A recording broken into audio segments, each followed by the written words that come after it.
Alhamdulillah Rabbil Alamin. Auzubillahi minasyaitonir rajim. Bismillahirrahmanirrahim. Rabbi shrah li sadri wa yassir li amri wa hlul 'uqdatan min lisani yafqahu qawli. Assalamu alaikum wa rahmatullahi wa barakatuh. J'espère que vous allez bien.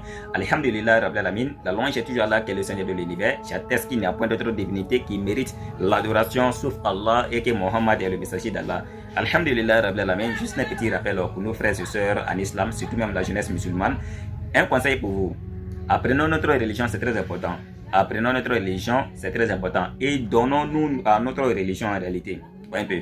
Quittons dans tout ce qui est comme dépravation, aller dans le boîte de nuit, dans le showbiz, tout ce qui est comme dépravation, enlevons notre pied dedans. Ça serait bon pour nous dans le futur.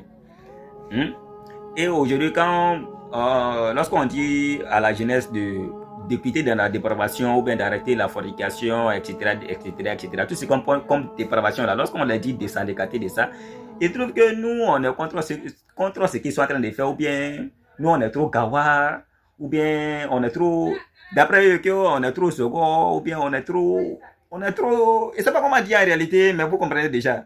Un peu.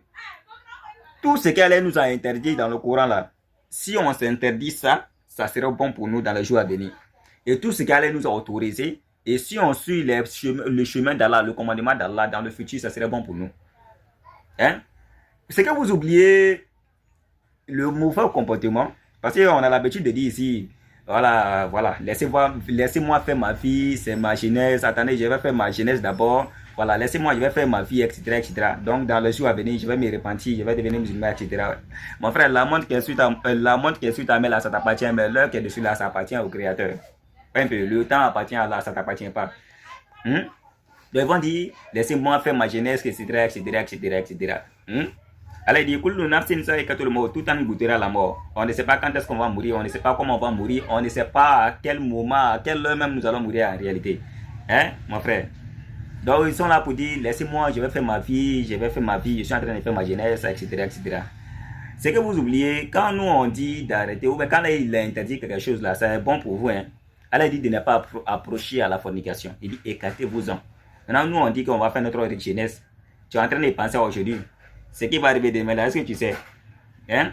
Je vais vous donner un peu la conséquence de ce qui va arriver. En tant que toi jeune là, en tant que toi jeune garçon ou bien fille là, ou bien, je ne sais pas comment dire le mot, ce qui va arriver dans le futur là, je vais vous donner un petit exemple de vous à moi. Je vais vous donner un petit exemple de vous à moi. On voit que, est-ce que ça là, normalement c'est quelque chose, est-ce qu'on doit s'en approcher même?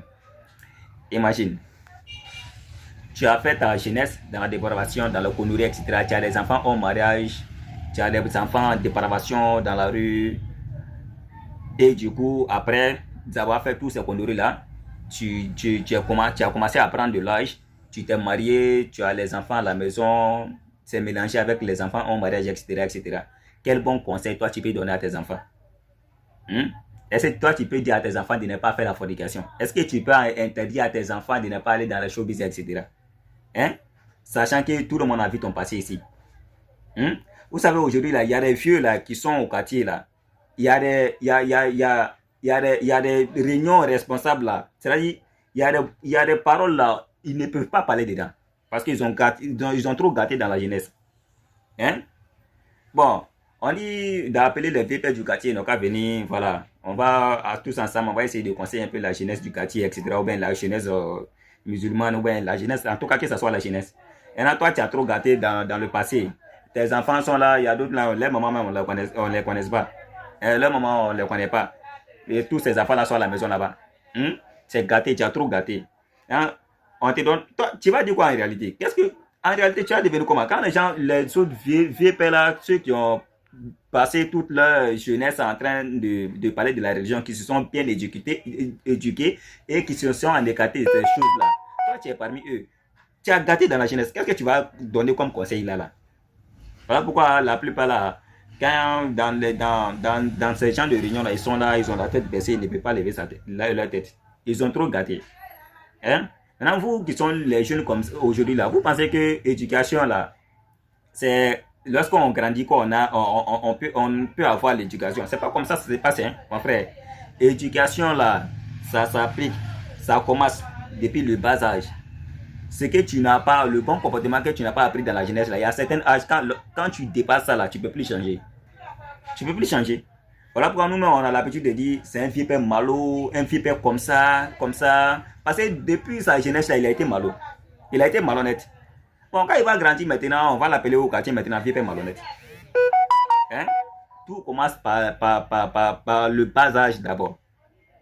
Et lorsqu'on vous dit ça, vous pensez que non, nous, on est comme ça, on est comme ça. Bon, mon frère, tout ce qu'Allah nous a interdit dans le Coran, si on applique cela, c'est bon pour nous. Tout ce qu'Allah nous a interdit, si on applique cela, c'est bon pour nous.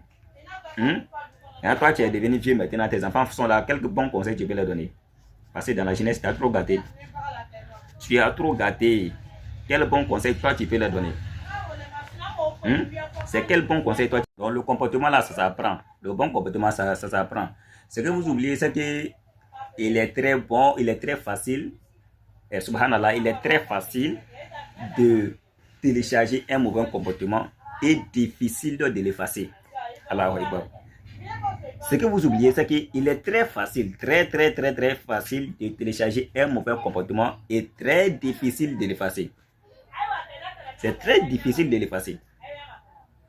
Oh non, laissez-moi vivre notre vie, etc. Mon frère, comportement que tu n'as pas grandi avec ça là, tu ne peux pas appliquer. Le comportement là, ça s'apprend. Le bon comportement là, ça s'apprend. Hein? Mais toi, tu n'as pas appris le bon comportement depuis le bas âge. C'est lorsque tu vas devenir vieux que tu vas apprendre le bon comportement. Mon frère, Allahu Akbar. Allahu Akbar. Qu'Allah facilite la bonne compréhension. Qu'Allah fasse de nous des vrais musulmans sincères et pieux.